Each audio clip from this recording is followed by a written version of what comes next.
Les habla Irma Zulay Zambrano, estudiante de Derecho del séptimo trimestre en la Universidad Bicentenaria de Aragua, en la Cátedra de Derecho Penal,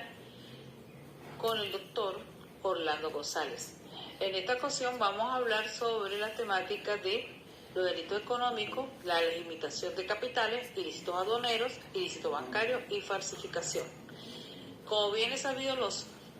delitos económicos vendrían siendo aquellos comportamientos descritos en la ley que lesionan la confianza en el orden económico vigente con carácter general o en alguna de sus instituciones en particular y por tanto pues pueden impedir la propia existencia y las formas de la actividad de ese orden económico. Los ilícitos económicos pues hacen excluir a una persona o a una entidad de alguna relación social o comercial para perjudicarla y obligarla a ceder en lo que de ella se exige. O impedir o interpretar la realización de un acto o de un proceso como medio de presión para conseguir algo.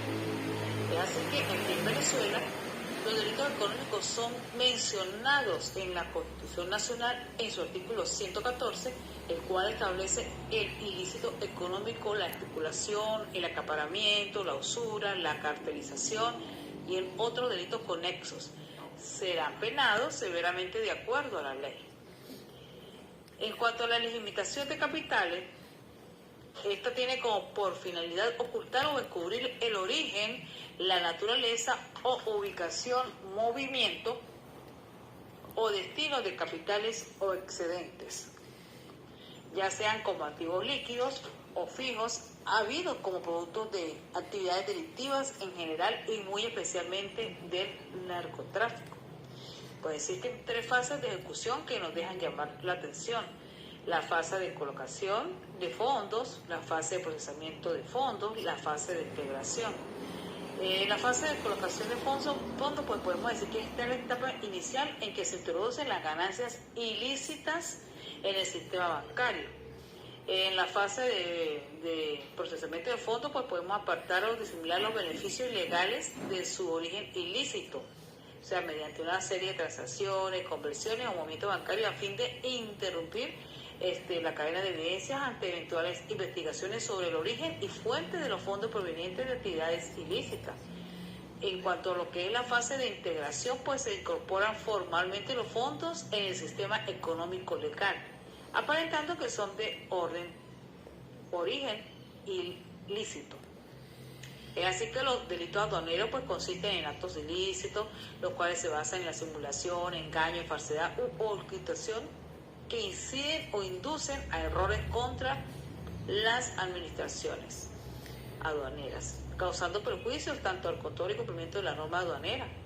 o a su vez en la recaudación al fisco, evadiendo el pago, así como lo dice en el artículo 863, donde establece el concepto legal de esta figura,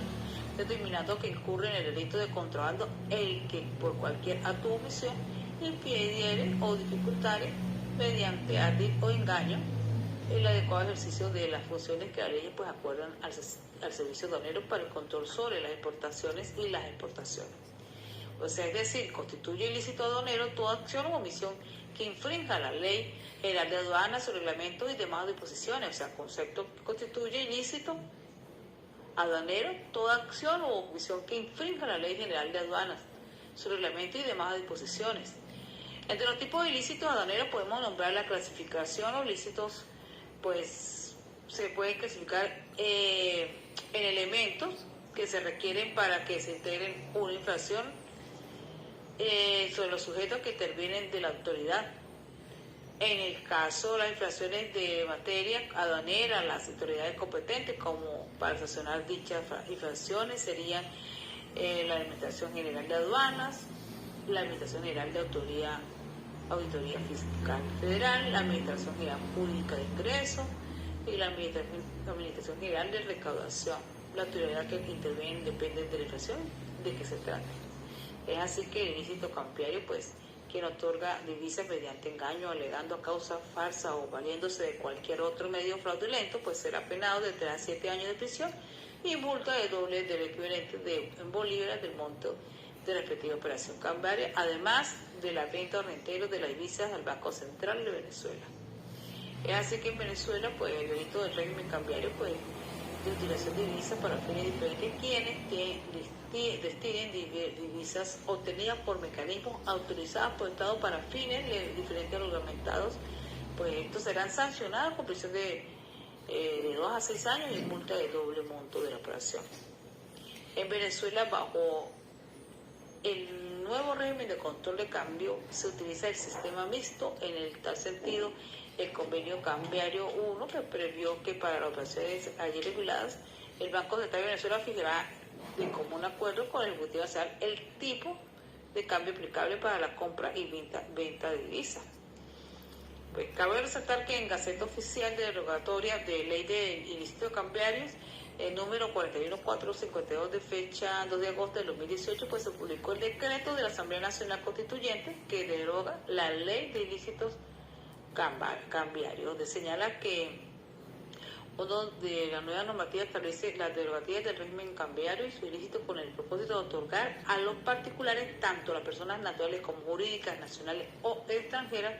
las más amplias garantías para el desempeño de su mejor participación en el modelo de desarrollo social, económico, productivo del país.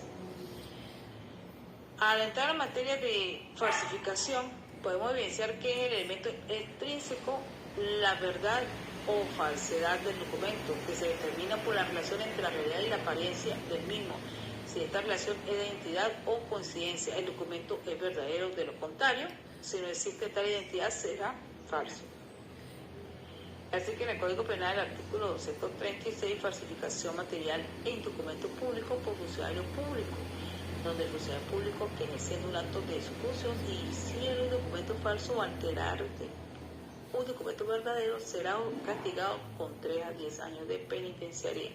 Quedan asimilados a los documentos las copias de los documentos inexistentes y las copias infieles de documentos existentes.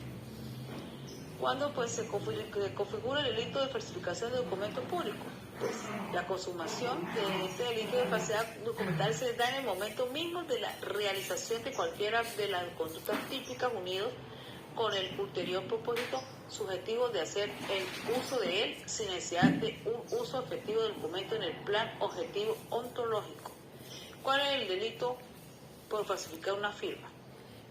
Pues se castigará tratando de documentos públicos con prisión de 4 a 8 años y 200 a 360 días de multa, en el caso de documentos privados con prisión de 6 meses a 5 años y de 180 a 360 días de multa.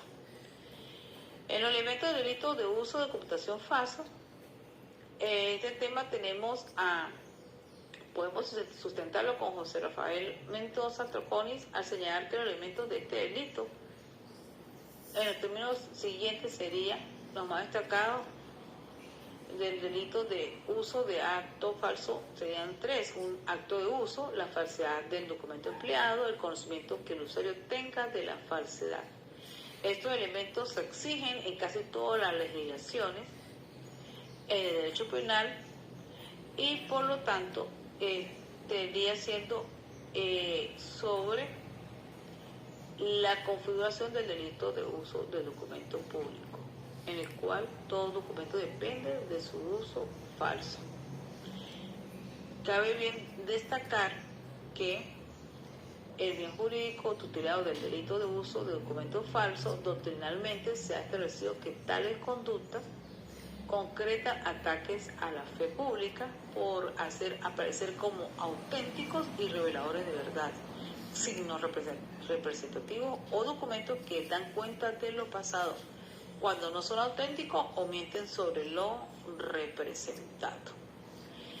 Se concluye que el delito viene siendo en sí una conducta típica, antijurídica y culpable. Todos los delitos tienen esas características que forman parte del estudio de la teoría general del delito, las características propias de cada delito. En particular, pues se estudian en la parte especial del derecho penal. Espero que con esta breve exposición quede aclarado los diferentes tópicos en el cual se tocaron en esta unidad número 3. Muchísimas gracias.